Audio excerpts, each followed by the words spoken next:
कितना टाइट है ये, कभी निकालने की जरूरत पड़ गई ना तो निकलेगा भी नहीं है। अरे क्या जरूरत है निकालने की, तुम्हारे पैरों की पायल की तरह इसे भी रहने तो हमेशा भी नहीं अपने पास। Thank you so much. Thank you से काम नहीं चलेगा, मुझे रिटर्न गिफ्ट चाहिए।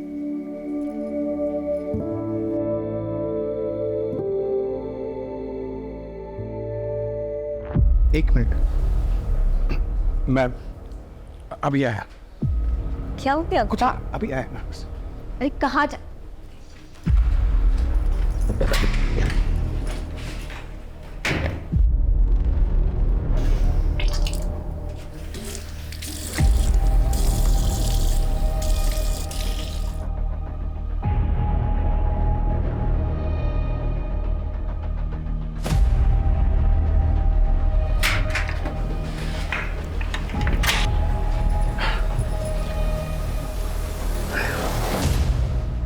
क्या खाते रहते हो आप? ओ मैम, मैं वो मौत प्रश्न।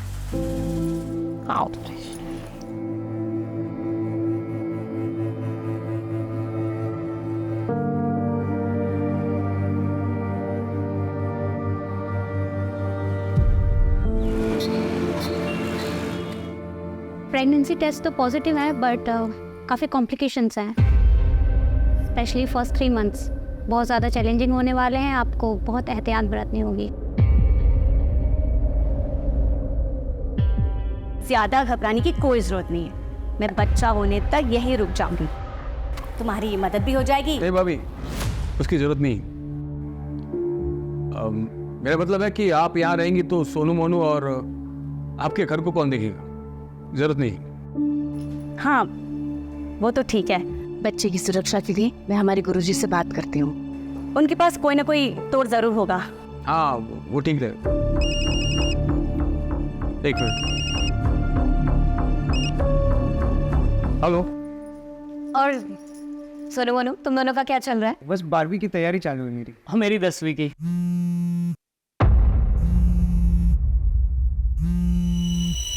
अब अच्छी बात है, पढ़ाई ही चलनी चाहिए। अब दीदी आप लोग रुकिएगा, मैं बस थोड़ी देर में आती हूँ ना। हाँ।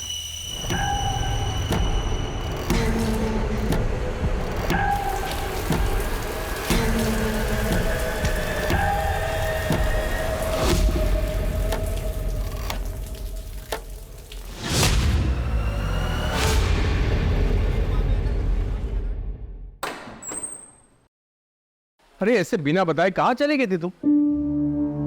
अब ये इसके लिए गई थी मैं, ये सोनू मोनू के लिए कपड़े लेने के लिए। ये लो। अरे हम लगे से इसकी क्या जरूरत थी? अरे दीदी जरूरत तो थी, ये जो पैसे भेजते हैं उसमें तो घर का खर्चा ही बहुत मुश्किल से हो पाता होगा ना। और मैं समझती हूँ कि जब बच्चे बड़े हो जाते हैं तो उनकी जिम्मेदारियाँ और उनकी ज़रूरतें भी बढ़ जाती है, जो कि पूरी होनी चाहिए। थैंक यू सो मच चाची। शुक्रिया चाची। पसंद आए? बहुत ज़्यादा। ओम सर्वेभ्यो देवेभ्यो स्वाहा। जदक्षरं पदं भ्रष्टं मात्राहीनं च कृतं एवं ज्ञात्वा महादेवी यथा योग्यं तथा कुरु। माता च पार्वती देवी पिता देवो महेश्वर बांधवा से भक्ताश्च स्वदेशो भोलत्रयम्। अब यह पूजा संपन्न हो गई। आप इस कलश को लेकर दक्षिण दिशा की ओर पड़ने वाले सबसे पहले पीपल या बरगद के वृक्ष के नीचे रख दीजिएगा और 108 बार प्रभु का नाम लीजिएगा। उसके बाद वापस आ जाइए, परंतु ध्यान रहे इस कलश को लेकर जाते वक्त चाहे कुछ भी हो जाए पीछे पलट कर नहीं देखना है। जी पंडित जी। इस विधि से पूजा करने से आपके बच्चे पर आया हुआ संकट टल जाएगा। अच्छा तो मैं चलता हूँ।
ये सब कैसे हुआ?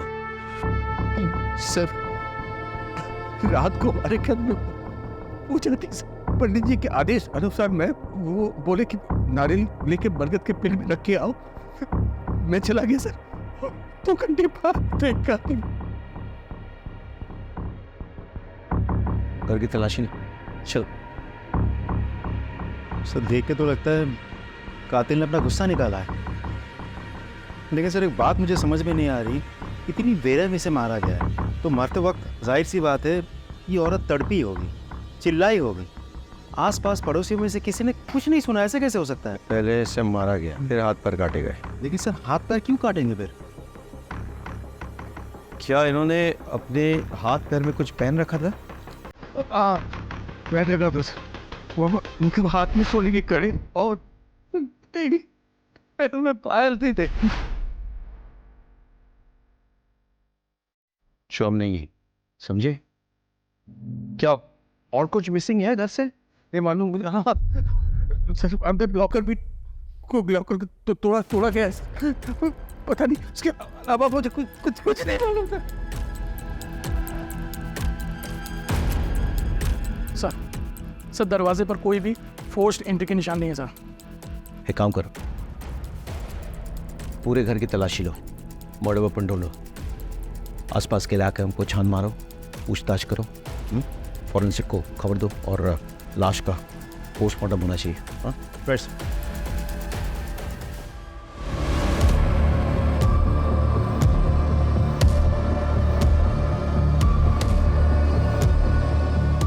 हम खाते हैं क्या? जी सर। ये पीक आपकी है? ये तो मैं कल वो सभी ने तो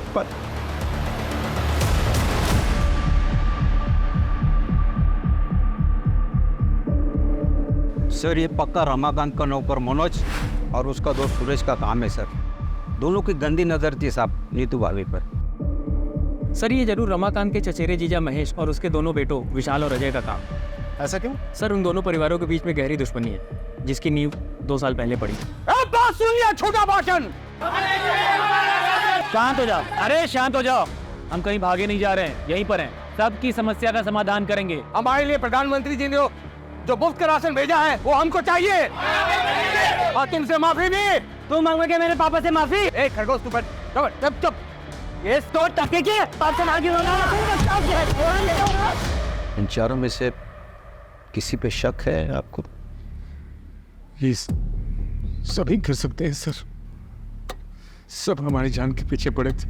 लगभग 4 महीने पहले जब मैं और मेरी पत्नी फिल्म देखकर लौट रहे थे तब भी मुझ पे हमला हुआ था।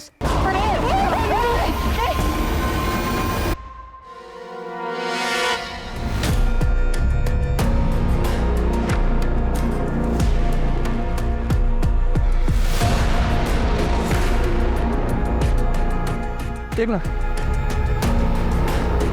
पंकज, फॉरेंसिक टीम को बुलाओ और ये सारा सामान कस्टडी में लो और इन एविडेंस को जांच के लिए भेजो। सर जो चाकू हमें मिला है वो रमाकांत के घर का ही है सर। रमाकांत ने खुद कंफर्म किया है और साथ ही सर वही मर्डर वेपन भी है, क्योंकि उस चाकू पर जो ब्लड के ट्रेसेस मिले हैं वो नीतू के ब्लड सैंपल से मैच करते हैं। लेकिन सर उस चाकू पर कोई भी फिंगरप्रिंट्स नहीं है। कातिल मर्डर वेपन साथ नहीं लाया, इसका मतलब मर्डर करने के इरादे से नहीं आया था, लेकिन मर्डर करनी पड़ी। और फिंगरप्रिंट्स ना मिलने का एक बड़ा कारण यह हो सकता है कि ग्लव्स या कपड़े का इस्तेमाल किया गया हो गन को पकड़ने के लिए। नीतू का जो हाल किया गया है वो किसी एक आदमी का काम तो नहीं हो सकता है। सर मुझे भी ऐसा लग रहा है कि ये 2 आदमी का काम हो सकता है, क्योंकि सर गार्बेज में जो जले हुए कपड़े मिले थे वो 2 आदमी के ही थे। किस तरह के कपड़े? सर जीन्स और शर्ट मिले थे और सर उनको इतनी बुरी तरीके से जलाने की कोशिश की गई थी कि फॉरेंसिक टीम को भी कुछ भी नहीं मिला सर उसमें। इलाके का सीसीटीवी फुटेज चेक किया? हाँ सर, आसपास अच्छे से चेक किया, लेकिन यहाँ दूर दूर तक कहीं सीसीटीवी नहीं है सर। सर नीतू की प्रिलिमिनरी पोस्टमार्टम रिपोर्ट आ गई है। पोस्टमार्टम रिपोर्ट के मुताबिक उसकी मौत रात के 1 से 2 बजे के बीच हुई। उसे पहले बेहोश किया गया और फिर उसके बाद उसके साथ हुआ, लेकिन सर सीमेंट को कोई ट्रेसेस नहीं मिले। एक और बात सर, उसके बाद गला दबा के उसे मारा गया है और फिर उसके हाथ पैर काटे गए हैं।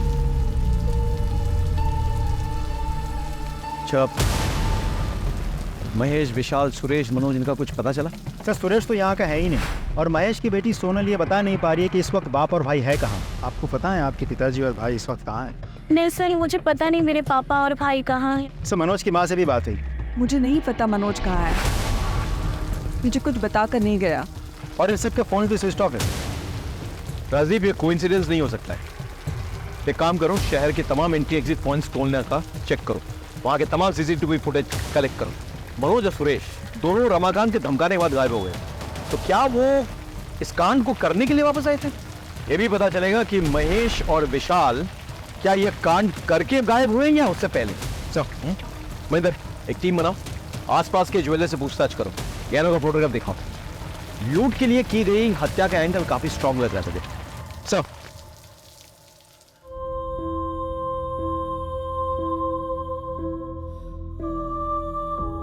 इतनी बेरहमी से मारा गया है तो मरते वक्त जाहिर सी बात है ये औरत तड़पी होगी, चिल्लाई होगी।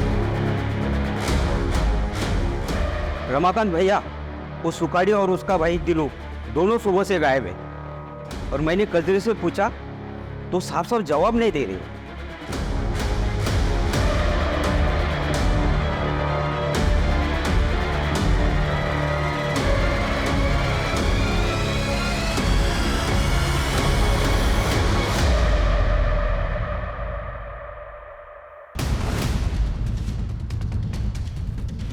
दिनो, इधर है, दिनो दिनो दिनो किधर है? इधर, इधर आ। बुला अपने पति दिनू को और उसका भाई सुखाड़ी को बुला। मुझे नहीं पता। क्या बोला? मुझे नहीं पता। जा अंदर देख, अंदर देख, देख क्या हो रहा है? तुम क्या कर रहे हो?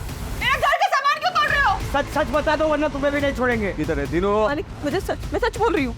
वो सुबह से ही नहीं है यहाँ पर। सुखाड़ी भैया तो फोन रखते ही नहीं है, और बिकिन के पापा का फोन तो घर पर ही है। मैं सच कह रही हूँ मालिक। अच्छा अच्छा तो आगे चल।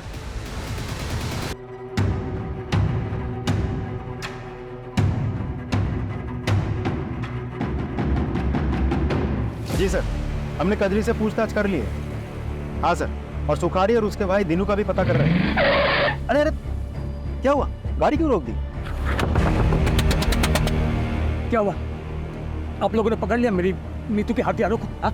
रमाकांत शांत हो जाओ, गाड़ी में आके बैठो, हम घर तक छोड़ देते हैं। हम कोशिश कर तो रहे हैं। क्या खास कोशिश कर रहे हैं आप लोग? 15 घंटे से ऊपर हो गए मेरी बीवी को पकड़े हुए, और आप लोगों को पता भी है कि लोगों ने किया, लेकिन अब तक आप लोगों में किसी को भी नहीं पकड़ पाए। क्यों? हम बहुत जल्दी आपकी बीवी के हत्यारों को पकड़ेंगे, लेकिन उसके लिए हमें थोड़ा वक्त चाहिए। कितना वक्त चाहिए आपको? हाँ? वक्त। हाँ ठीक है, वक्त दूंगा मैं आपको। एकदम आप छत मार के पकड़ना होगा आपको मेरी बीवी के हथियारों को।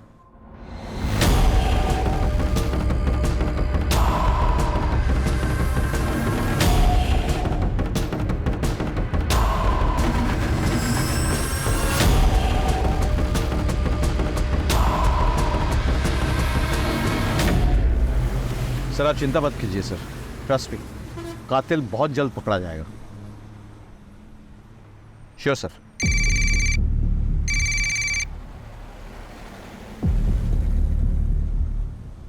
ये क्या है? गाड़ी रुको, गाड़ी रुको, गाड़ी रुको। कौन हो तुम? क्यों बंधन बना कर रखा है लोगों को? वही जिसकी बीवी की कातिलों को पकड़ने के लिए तुम लोगों को वक्त चाहिए। दिया मैंने वक्त, 48 घंटे है तुम लोगों के पास। मेरी नीतू की खुली को पकड़ के लाओ यहां, और अगर 48 घंटे में नहीं पकड़ पाया ना तो मैं इन सबको जिंदा जला दूंगा मैं।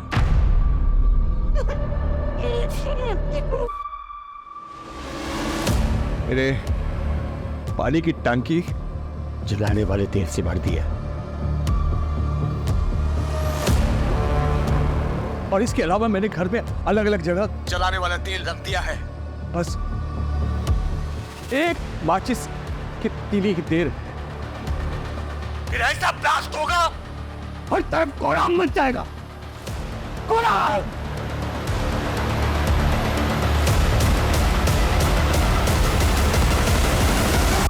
सर रमाकांत के घर के आसपास और भी बहुत सारे घर हैं।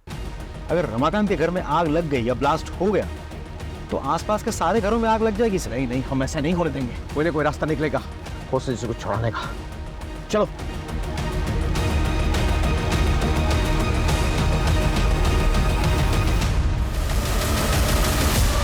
सर आसपास के सारे घर खाली करवा दिया, लेकिन रमाकांत के घर घुस नहीं पा रहे। दरवाजे खिड़की सब कुछ बंद रखा है उसने। कोई एंट्री पॉइंट ही नहीं मिल रहा है। छत से कूद के भी नहीं जा पा रहे सर।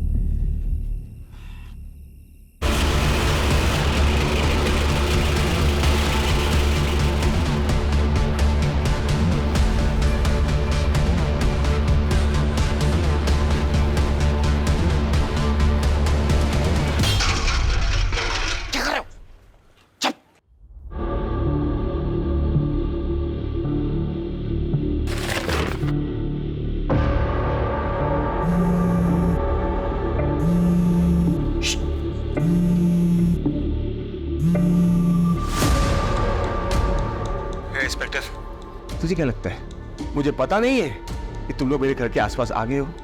हाँ? नहीं नहीं नहीं, ये झूठ है। हम ऐसा कुछ नहीं कर रहे। रमाकांत हॉस्टेजेस, मैं वार्न कर रहा हूं तुम्हें। मैं भी तुम लोगों को वार्न कर रहा हूँ। मैं सच में ब्लास्ट कर दूंगा और तुम लाशें गिनते रहना। ठीक है, हम ऐसे करेंगे। मैं वादा करता हूँ तुम हॉस्टेज को टच मत करो। सर एक काम करें, इसे घर के पीछे के रास्ते से 1-2 आदमी चुपके से ले जाना। बिल्कुल नहीं, बिल्कुल नहीं। ये सालगिरह है, दिमाग घूम गया इसका, कुछ भी कर सकता है। हमारे पास एक ही ऑप्शन है, कातिल को निकालना। समझे कि नहीं? चलो सर। कजरी इसको बुखार है? हाँ दीदी, वो बीमार है आजकल। मुझे ना लग ही रहा था कि कुछ तो गड़बड़ है। तो 2 दिन से काम पे आई नहीं, तूने इसको किसी डॉक्टर को दिखाया? हाँ दीदी, दवाई की दुकान से दवाई लाके दिया है। सुन, ये ले पैसे और इसको किसी अच्छे डॉक्टर को दिखा और अच्छी दवाइयां लेना, ठीक है?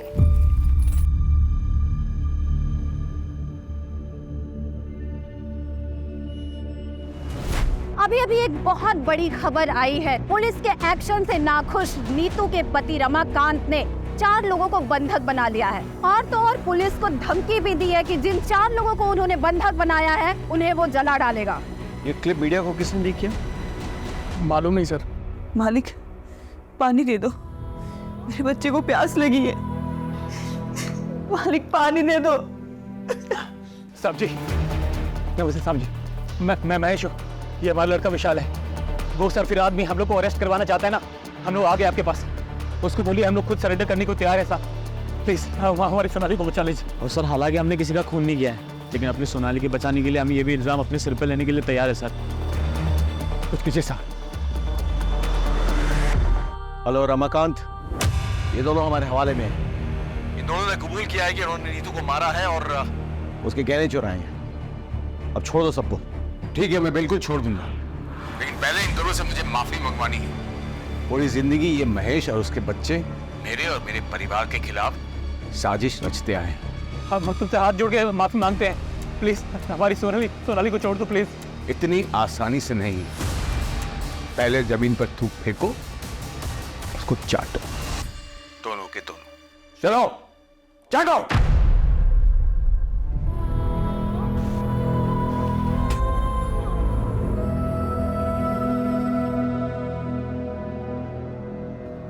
रमाकांत, बहुत हो गया, अब छोड़ दो सबको। मेरे बीवी के वो सोने के कड़े मुझे दिखा दे एक बार, सबूत के तौर पर कि इन दोनों ने मेरी बीवी को मारा है और गहने चुराए। बस दिखा दे। गहने? हाँ, नहीं है ना? मतलब ये दोनों मेरी बीवी के कातिल नहीं है। मेरा टाइम खराब करना बंद करो और असली कातिल को मेरे सामने ढूंढ कर लाओ, वरना इन सबको मैं सचमुच जिंदा जला दूंगा।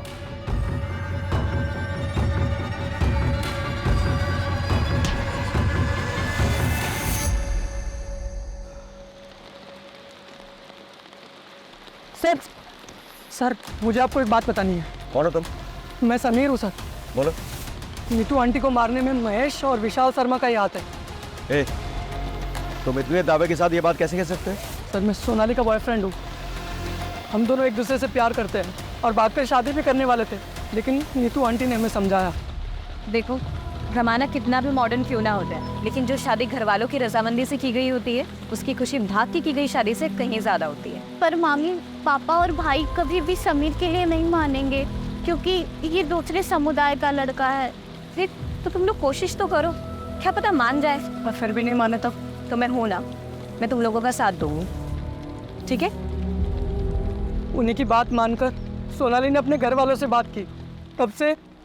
आपके बोलने की वजह से मैंने पापा और भाई को समीर के बारे में बताया। देखो उसका अंजाम क्या हुआ है। मैं समीर के अलावा किसी और से शादी नहीं करूंगी, और ऐसी कोई नौबत आती है तो इस घर से मेरी डोली नहीं, मेरी अर्थी उठेगी। नहीं नहीं नहीं सोनाली, ऐसा कुछ भी नहीं होगा, ठीक है? मैं हूं ना। सॉन्ग, मुझे मेरा प्यार कब मिलेगा? मिल जाएगा, सही समय तो आने दे। और अगर ऐसे बेचैन होगे तो सब कुछ खराब भी हो सकता है। उन्होंने ना सिर्फ सोनाली को आज तक घर में बंद किया है, बल्कि नीतू आंटी को मारने की साजिश भी कर रहे थे वो। तो अब तक कहाँ थे तुम? सर मैं इंदौर था, मुझे जैसे ही इस मामले का पता चला मैं यहाँ भागा दौड़ा है। बाहर निकल के शराबत का ढोंग कर रहे हो, अरे आपको बनाते हो। सर हम दोनों इस रच में अपनी सोनाली को बताया तेरे सोनाली के किस्से, बताया समीर ने, इसीलिए मारा ना नीतू को, क्योंकि वो सोनाली और समीर को मिलवाना चाहती थी। बोल, सिर्फ मारा नहीं तुमने तो किया, हाथ मार जाए तुमने। और महेश तू तो फंसा, तेरे पीक के दाग वो खून की जगह पे मिले हैं, अब तू तो फंसा। सच बोल, सच बोल। सब हमारी बात तो सुनी सब। ऐसा हमने कुछ भी नहीं किया है। देखिए हम, ये सच है कि हम नाराज थे सोनाली से, क्योंकि वो दूसरे समुदाय के लड़के से प्यार करती थी, भागना चाहती थी उसके साथ। ऊपर से उन्हीं तो उसकी मदद कर रही थे। उसका तोड़ बस यही निकाला हमने कि उसको किसी तरह से दूसरे लड़के से शादी करा के कहीं दूसरे शहर भेज देंगे, और इसीलिए हम लड़का देखने जा रहे थे साहब रिश्तेदार के। ऐसे नहीं मारेंगे, कुटाई करो उनकी और डीएनए सैंपल निकालो दोनों का। बाहर।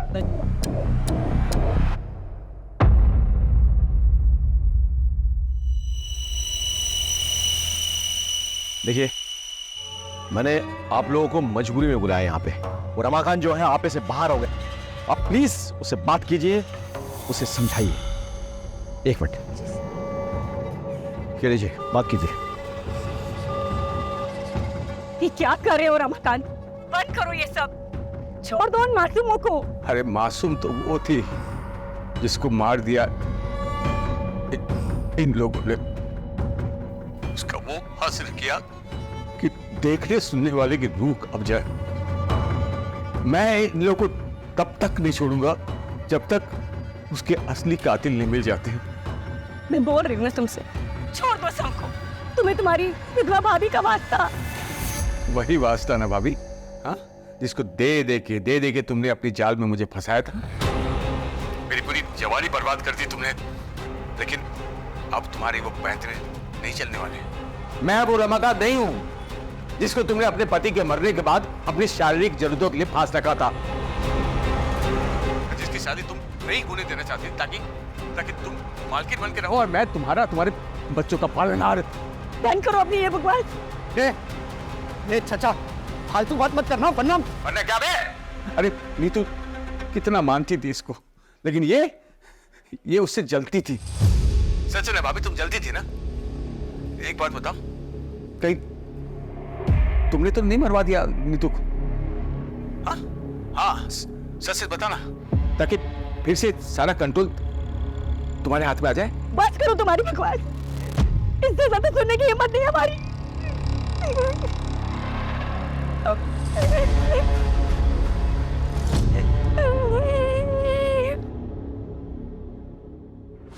मुझे तो रमाकांत की बात सुन के अब इन पे भी शक हो रहा है। राजीव, जानते हैं हमारी मजबूरी क्या है? हम हर किसी को गुनहगार की तरह देखते हैं, हर किसी पे शक करते हैं।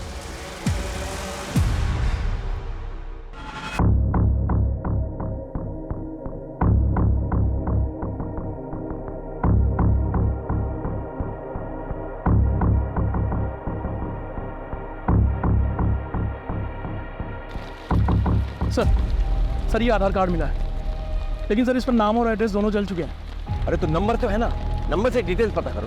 Right sir, come on. Sir, Suresh की गाड़ी ने अभी चकिया टोल नाका क्रॉस किया है। फास्टैग से हमें लोकेशन मिली है। फैंटास्टिक। लोकल पुलिस स्टेशन में खबर करो, इन्फॉर्मेशन शेयर करो, तुरंत अरेस्ट करवाओ। Right sir, come on.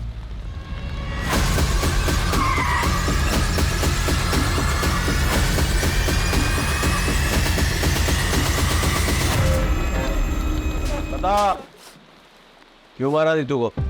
Sir हमने नहीं मारा है सर।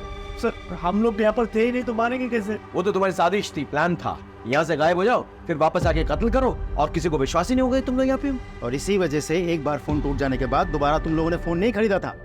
सर ये सब कहानियां बना रहे हो आप लोग। कहानियां तो तुम बना रहे हो। और तुम्हारी माँ की हालत क्या है देखो। सर क्या हुआ मेरी माँ को? क्या हुआ मेरी माँ को, अब बताओगे सच? आपको ऐसा क्यों लगता है कि हमें नीतू को मार सकते हैं? और रमाकांत भी तो मार सकते हैं उसको। आवा सर, वो क्यों मारेगा भाई? सर वो नीतू प्रेग्नेंट थी, और जबकि उसको मर्दाना ताकत की कमी थी रमाकांत को, फिर वो प्रेग्नेंट कैसे हुई? एक मिनट, तुम्हें कैसे पता रमाकांत के बारे में ये सब? सर मैं ताकत की दवाई देता था हर हफ्ते उसको। बताइए सर, उसकी बेबी प्रेग्नेंट हुई तो सरफिरे का दिमाग एकदम क्या हो गया होगा। कुछ भी कर सकते हैं सर वो।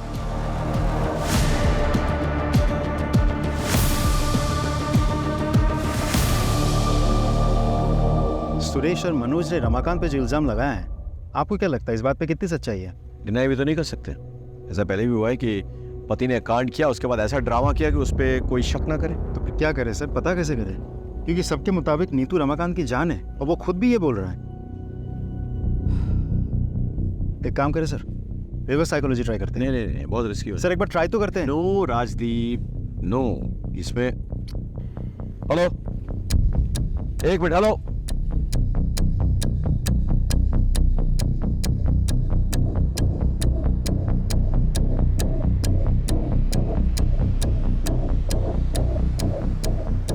रमाकांत, बहुत खेल खेल लिया तुमने हम सबके साथ। अब ये खेल खत्म करो और सबको रिहा करो। देखो रमाकांत, हमें तुम्हारा राज पता चल गया है। सच्चाई तो यह है कि तुम इस काबिल ही नहीं हो कि अपना बच्चा खुद पैदा कर सको। इसीलिए जब नीतू प्रेग्नेंट हुई थी, तुम्हारा दिमाग खराब हो गया था। गुस्से में आके तुमने पहले नीतू का किया, उसे मारा और फिर उसे हाथ पैर काट दिए। और अब पत्नी के प्रेम में नाटक रच रहे हो ताकि तुम पे शक ना जाए। लोगों की सिंपैथी मिले, तुम खुद बच जाओ। क्या बकवास किए जा रहे? रुक, मैं अभी बताता हूँ। क्या रे? रमाकांत, सरेंडर कर दो अभी। क्या कर रहे हो तुम? भागो रमाकांत। कान में सुनाई दी आवाज। किसी को कुछ मत करो प्लीज, हमसे गलती हो गई। बोलो। अब ऐसा कुछ नहीं होगा। मुझे क्या बोल रहा था रे? कचरी को बाहर आने दो, या फिर हम में से कोई अंदर जाए उसके मेडिकल ट्रीटमेंट के लिए। नहीं, यहाँ न कोई आएगा न यहाँ से कोई जाएगा। अरे वो देख के मर जाएगी वो। इसको बचाओ और बस बाकी सबको बचाओ। लेकिन इससे पहले असली कातिल को ढूंढो जिसने मेरी नीतू का कत्ल किया है। ढूंढो। बोले मार क्या था तुमको? ये बेवकूफी करने की क्या जरूरत थी? I'm sorry सर, और कोई ऑप्शन नहीं था।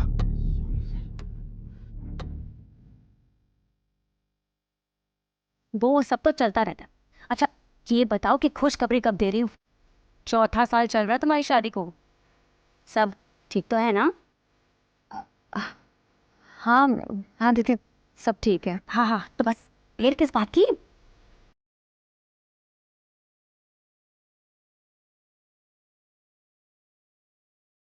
सर जो जला हुआ आधार कार्ड हमें मिला था वो दीनू का है, और उस पर एड्रेस झबुआ गांव का प्रिंटेड है। फौरन जाओ वहाँ, पूछताछ करो और पता करो इन दोनों भाइयों के बारे में। Right sir.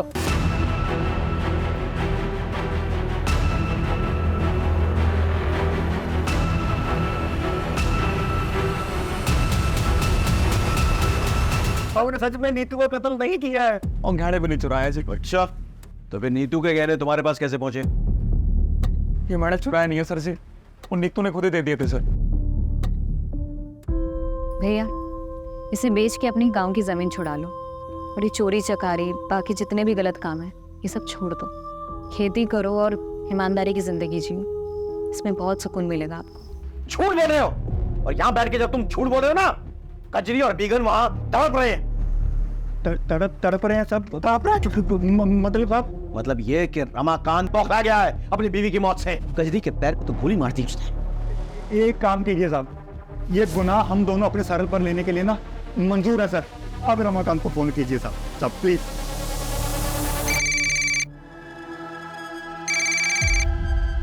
रमाकांत, हम लोगों ने कातिलों को पकड़ लिया। ये सुखारी, ये तीनों, इनने कबूल कर लिया है कि देखो इनसे नीतू के गहने बरामद हुए। अब तो छोड़ दो सबको प्लीज। हाँ, बात कराओ दोनों से। मालिक, गुनाह हो गया हमसे, हमें माफ कर दो। हम अपने आप को पुलिस वालों के हवाले कर रहे हैं। अब हमारी बीवी और बच्चों को छोड़ दीजिए। तुम लोगों ने जोक की तरह खून पिया है नीतू का, इसलिए तुम लोगों को माफी नहीं, सजा मिलेगी। अगर तुम लोग चाहते होगे इन सबको रिहा कर दूं मैं, तो सबसे पहले तुम लोग अपने अपने कपड़े उतारो और एक दूसरे को 5-5 कोड़े मारो। जल्दी चलो।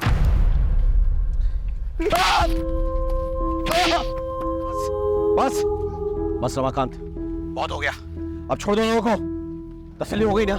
ए इंस्पेक्टर, बेवकूफ समझा क्या? हाँ, ये लोग कातिल है ही नहीं। माना कि इस सोने की चेन मेरी बीवी की है, लेकिन उस रात उसने ये सब नहीं पहना था। इसलिए टाइम पास बंद कर और असली कातिल को ढूंढ के ला, वरना मैं सबको सच में जला दूंगा। मजाक नहीं कर रहा हूं मैं, इसलिए मजाक करना बंद कर।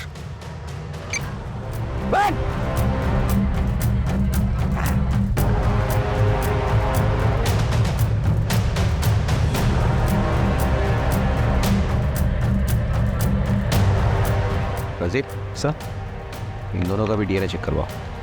ये सभी लोग हमारे संदेह के घेरे में हैं, लेकिन किसी के खिलाफ कोई ठोस सबूत नहीं मिल रहा है। अब शुरुआत से शुरू करनी होगी। हमें मर्डर वेपन तो मिल गया, लेकिन इस पे कोई फिंगरप्रिंट्स नहीं मिले।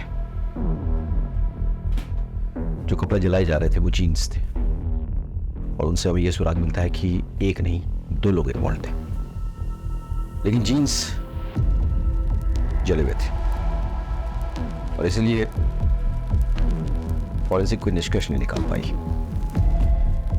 जीन्स के ये जो बटन है ना, इससे लगता है कि काफी महंगे ब्रांड के जीन्स थे। अब इतने महंगे ब्रांड के जीन्स यहाँ कौन पहनता होगा? सर, आसपास के मार्केट में पता करो कि ऐसे ब्रांडेड जीन्स कौन रखता है। शायद वहां से कोई क्लू मिल जाए। अब लेट्स गो।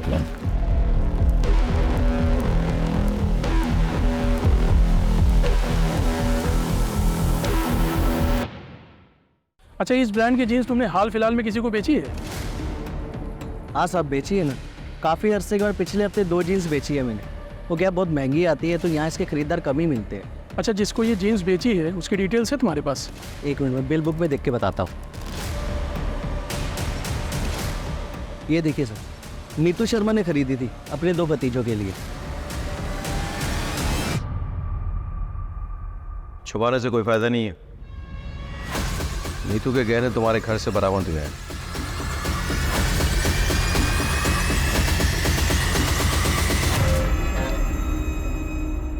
हमें यह भी पता चल गया है कि जो जीन्स तुम लोगों ने जलाई वो नीतू ने ही तुम्हें गिफ्ट दिए थे। उसमें खून के धब्बे लग गए थे, इसलिए तुम्हें उसे डिस्ट्रॉय करना पड़ा। उसका इंतजार करोगे या खुद ही सब कुछ फोड़ डालोगे? क्यों किया ये सब? रमाकांत को सबक सिखाने के लिए। दरअसल जब हमें पता चला कि हमारा कमीना चाचा हमारी परवरिश करने के लिए हमारी माँ के साथ, तब से हमें उस शैतान से नफरत हो गई। चाचा के होने वाले बच्चे की पूजा के बारे में पता चला, तो हमने प्लान बनाया। और हम ये भी जानते थे कि चाचा के घर से पीपल का पेड़ 10-12 किलोमीटर दूर है, और चाचा को उसे ढूंढने में कम से कम 2 घंटे लगेंगे। इतने में हम अपना काम पूरा करके वहाँ से भाग जाएंगे। और जैसे ही वो निकला,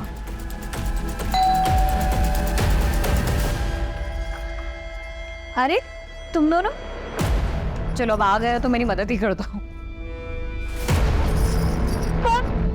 उन्हें बेहोशी की दवा सुंघाई और उनके साथ और उनकी हत्या कर फिर गहने निकाले। इस दौरान चाची का बहुत सारा खून हमारी जीन्स पर लग गया, तो हम दोनों बहुत डर गए। इसलिए हम दोनों ने वो जीन्स जलाकर वहाँ डस्टबिन में फेंक कर वहाँ से भाग गए। अपनी माँ समान चाची का क्या तुम लोगों ने? इतनी घृणित मानसिकता तुम्हारे अंदर घर कर गई?